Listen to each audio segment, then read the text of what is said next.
پاپا نے کہا، ماما نے کہا، ادھر سے ادھر سے اندھی تقلید کرنی شروع کی، غلط قسم کی روایات جو بھی کسی نے کہہ دیا اس پہ عمل کرنا شروع کیا. کسی نے تو کہا قمیض اتار کے ماتم کرنے سے بہت ضروری ہے.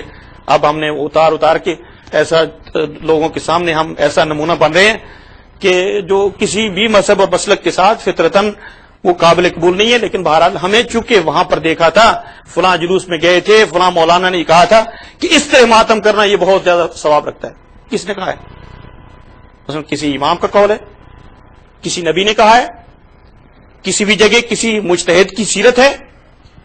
اور کہتے ہیں مجتہدین سارے یہ کہہ رہے ہیں جائز ہے. جی ٹھیک ہے نا، یہ کہتے ہیں نا ہم، یہی بات ہے نا. مجتہدین سارے یہ کہہ رہے ہیں کہ یہ جائز ہے.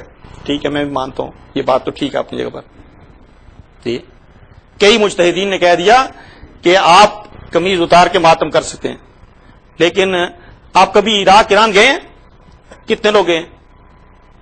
ہاتھ کھڑا کریں، کتنے لوگ عراق ایران گئے؟ ابھی تک بہت سے لوگ سفر کر چکے ہیں نا. آپ کے پاس بھی یہاں علماء آتے ہیں. کبھی آپ نے کسی عالم کو، کسی مجتہد کو قمیض اتار کے ماتم کرتے دیکھا ہے؟ نہیں دیکھا ہے نا. وہ جائز کیوں کہہ رہے ہیں؟ بھئی اگر جائز ہے تو ان سے کہا جائے آپ بھی اتاریں.